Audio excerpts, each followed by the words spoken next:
The A5 is sexy, the S5 sexy and sporty, and the RS5 sexy, sporty, and very high performance. I like to think of this car as an R8 Junior, not really because they share styling, but because they share performance. Audi claims this is capable of 0 to 60 in a blistering 3.7 seconds, which is only 0.2 of a second behind the V8 powered R8 Quattro. And if you check all the boxes like this one has, the top speed goes all the way up to 174 miles per hour. So is this an R8 with a $100,000 discount? Let's find out.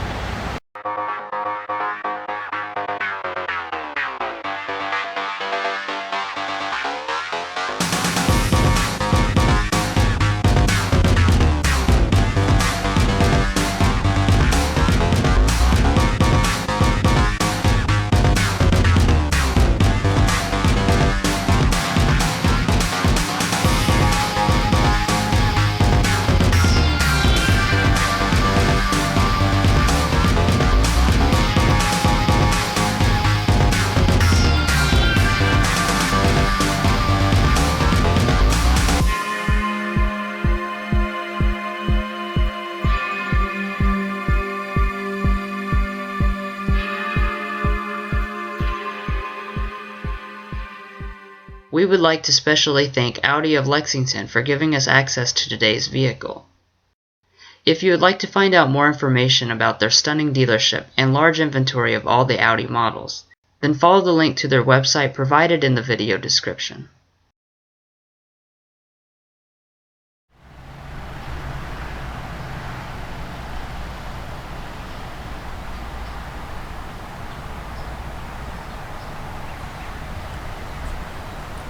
So the RS5's key fob is not too different than your traditional Audi.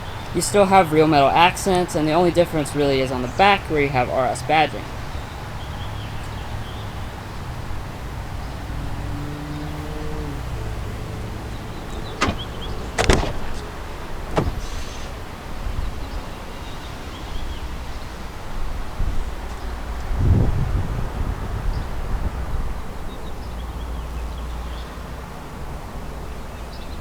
Of course, the cabin has a lot of special touches, but the real special stuff is under the hood.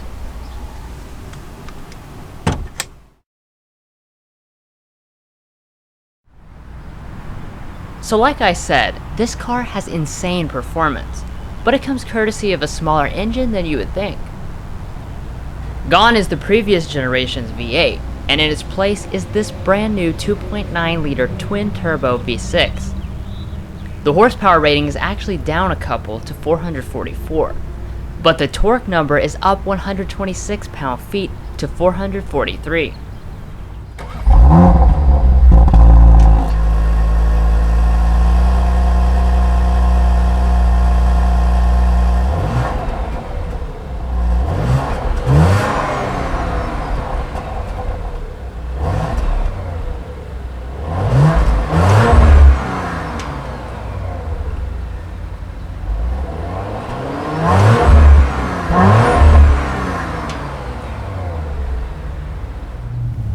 The design of the engine also allowed it to shed 68 pounds, and the positioning of the turbochargers inside the V make lag almost non-existent. Power moves from the engine to the ground via an 8-speed auto instead of a DCT, and the performance-oriented Quattro all-wheel drive system. In this car, its default is a 60-40 torque split, but that can be totally flip-flopped if needed to 70% in the front or 85% in the rear. Furthermore, 100% of the rear torque can be sent to one wheel or the other. And like I've already mentioned, that's good for 0 to 60 in 3.7 seconds and a top speed of 155 or 174 miles per hour with the Dynamic Plus package. Of course, as one would expect when comparing to a 2015 model, fuel economy is definitely improved over the last gen. It is rated at 18 city, 26 highway, 21 combined, which is also better than both the M4 and C63 AMG.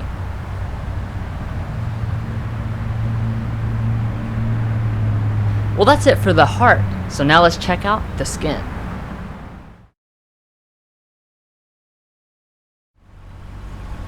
So we've never filmed a green car before, and we've also never filmed an RS5 before, since it left the US market several years ago.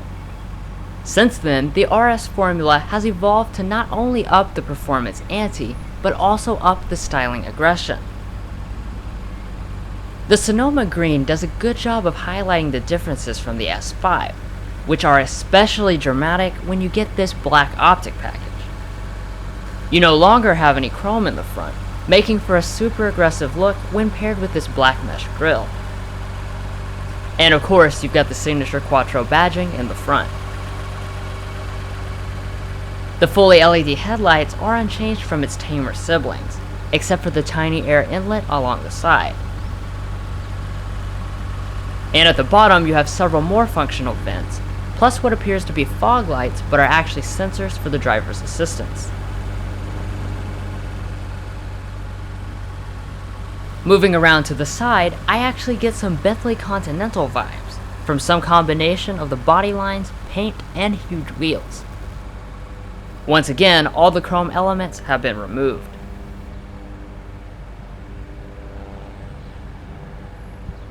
The back looks particularly mean, with wide rear fenders that are 15mm larger than in the S5. That doesn't sound like a lot, but it does make a big difference in the overall look, when paired with other details like the black spoiler and aggressive rear diffuser. It houses two oval exhaust outlets the size of frisbees. And the neat thing is that you can actually see the baffle open and close when you change the drive modes from the inside. And of course, the slick dynamic turn signals are on board. Overall, I think it looks really aggressive, but not in a way that messes up the elegance of the A5.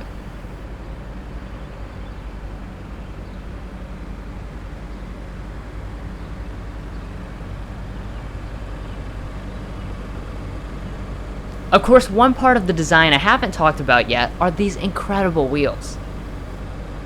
They are the top option you can buy, measuring in at a huge 20 inches, and being finished in what Audi calls anthracite matte black. I absolutely love all the geometric details that you notice when you get up close. But the standard black optic wheels don't slouch in design either. Finally, much plainer looking 19-inch alloys round off the lineup at the more basic end.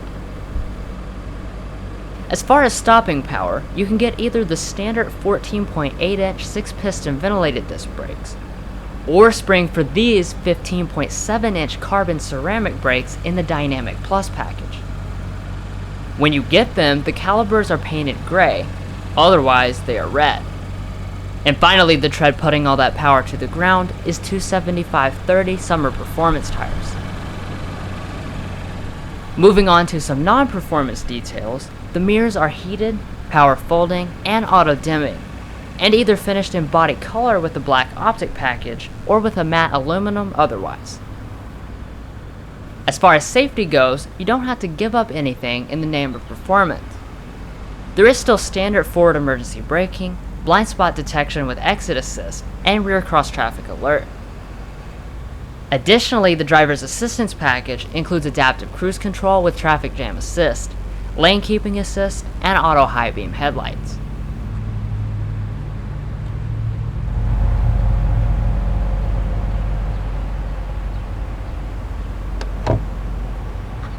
The tank capacity remains the same as the S5 at 15.3 gallons, and that's good for 321 miles of range on at least 91 octane premium fuel.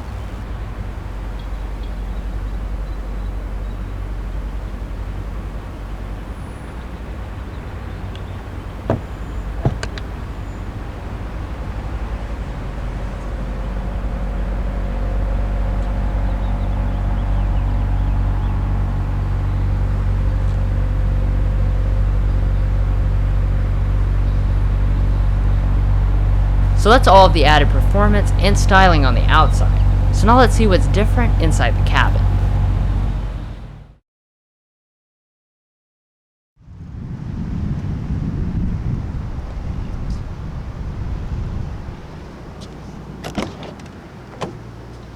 So just like on the outside, the interior builds upon the success of the A5 instead of totally reinventing things.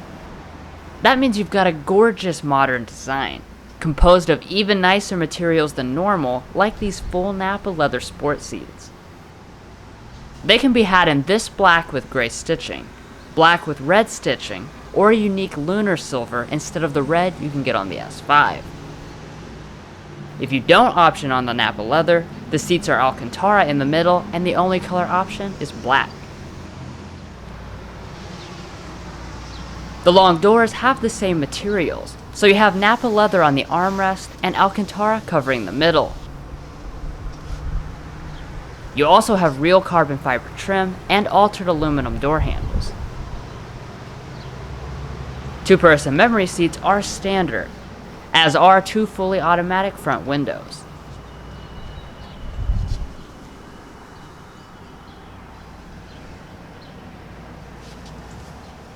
The S5 already had very adjustable seats, so these 12-way seats stuck around. They have 4-way lumbar support, adjustable bolsters, and even massaging. Plus there is also manual thigh extension. The seats themselves are superbly comfortable, and this Nappa leather is definitely the way to go.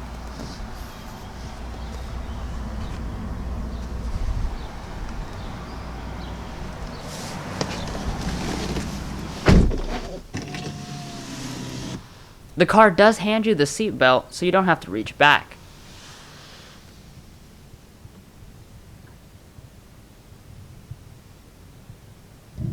So taking a look around the cabin reveals that my first impressions were right. You give up nothing in favor of performance. Materials, as a matter of fact, have actually gotten better.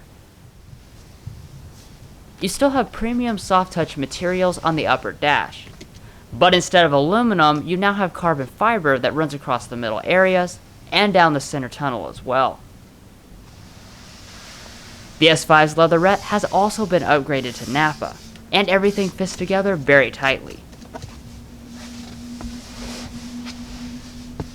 To start, press the red accented button. Surprisingly, this 8-inch display is not standard, but instead part of the navigation package.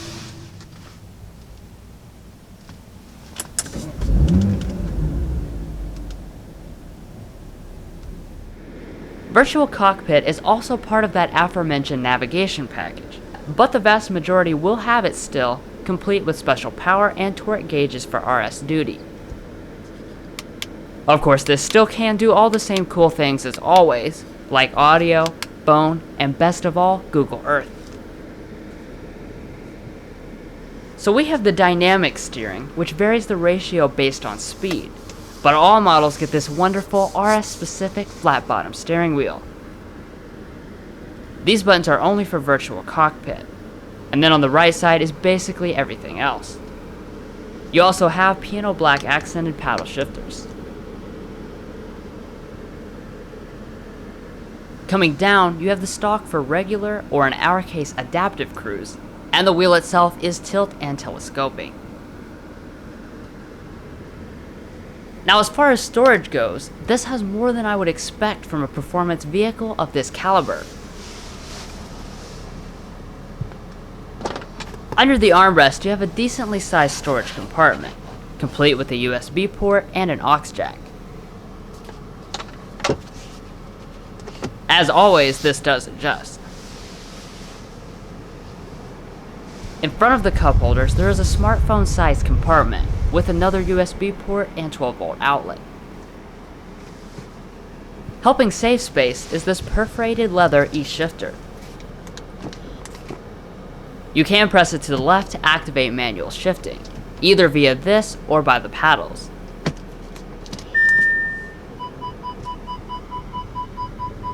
When in reverse, the optional 360-degree camera pops up if you've chosen the driver's assist package.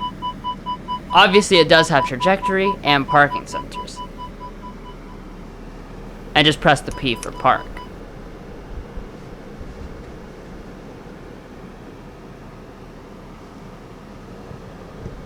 Now let's go ahead and listen to the optional 19-speaker Bang & Olufsen sound system.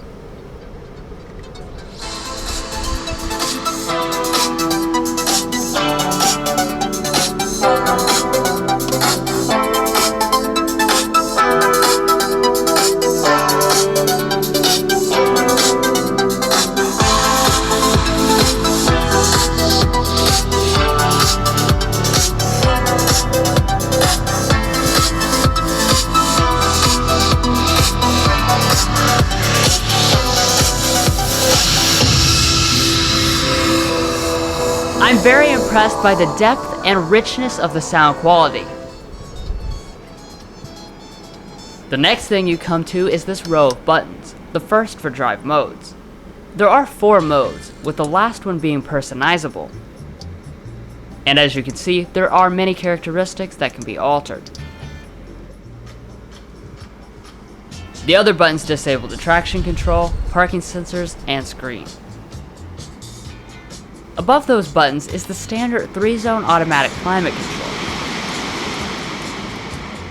As always, I enjoy these touch-sensitive toggles that preview the functions in advance. 3 zones in a coupe is extremely rare, and you can control the rear climate from up here.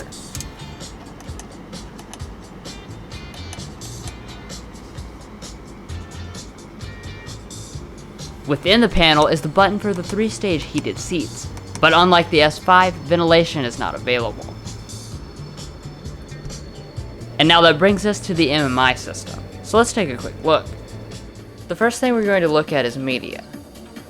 You can see what's playing through the standard Bluetooth, and you'll also find your other audio sources besides Bluetooth, which are USB, SD card, and aux jack.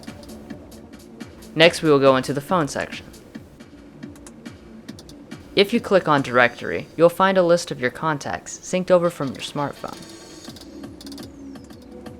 You also have text message support, and it can read them aloud to you and respond with pre-made responses. In navigation, you can write in addresses in addition to using voice commands.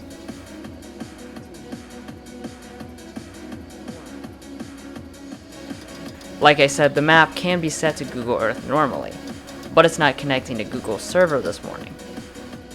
Nonetheless, even Audi's basic map is better than most rivals. I can't go through all of the neat services offered in the Audi Connect app in this video, so if you'd like to see a more detailed look at MMI and all of its features, then check out our dedicated tech help video. A link to that is provided in the video description. Up top, you've got an auto-dimming mirror with a built-in compass.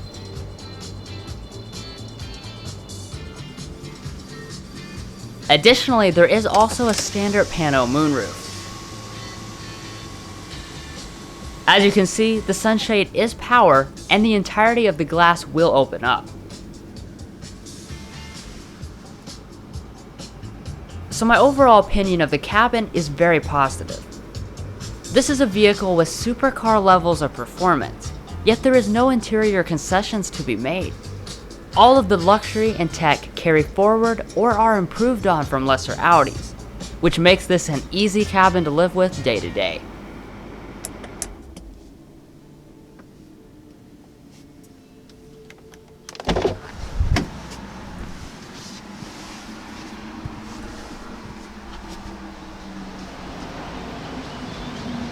Now my brother will demo all the rest of the cabin.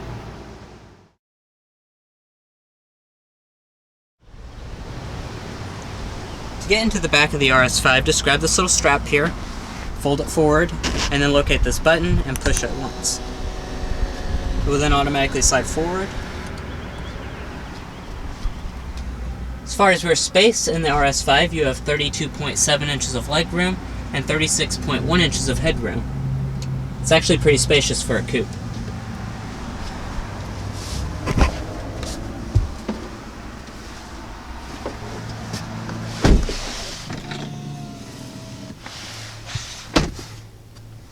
Slide the seat back into place, just locate that same button.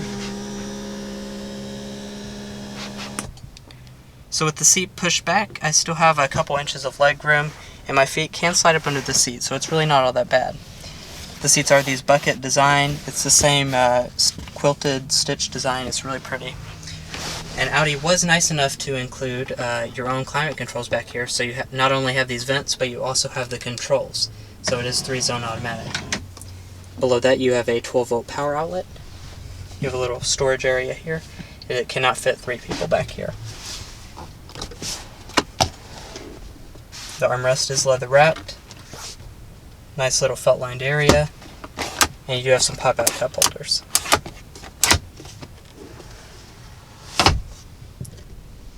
Up top you do have LED lighting. And the materials are actually pretty nice.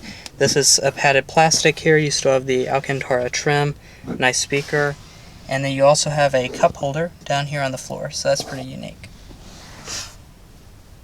So overall, I really like the RS5's rear seat. It's actually pretty spacious for a coupe. I've definitely been in worse, and especially for a car like this, is basically a supercar. This is actually pretty nice. You could haul 4 people pretty comfortably back here. To release, just grab this little thing, push it forward, and locate that button again, and it will slide right out of the way. Getting in and out is a little tricky though.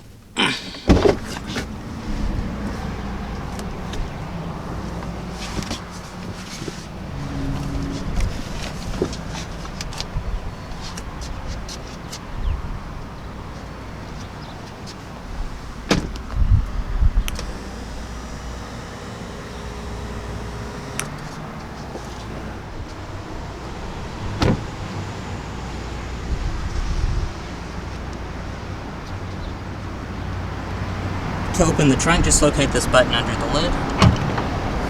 It is nicely dampened, so it shoots all the way up. And inside, you're going to find 11.6 cubic feet, and surprisingly, the seat backs do fold. You have little nets on the side here to make the most out of your space. And underneath, you do have a spare tire.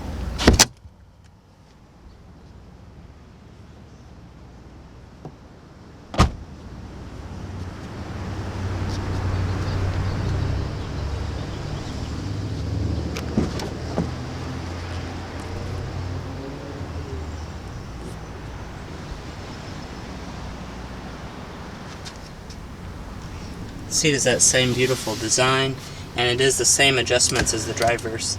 You even have massaging functions on the seat.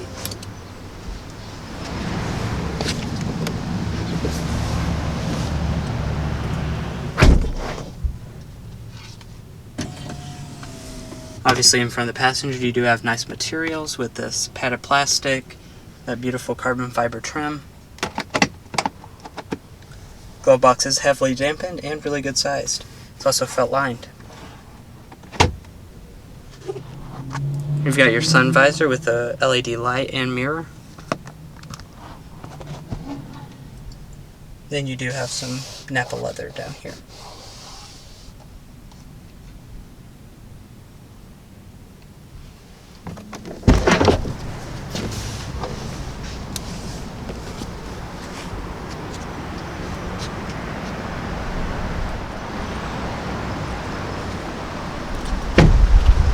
Well guys, we hope you enjoyed watching this exclusive look at the 2018 Audi RS5 Coupe. Stay watching for a quick look at the pricing, and don't forget to hit those like and subscribe buttons below. We'll catch you next time as we sample more of the latest automotive delicacies.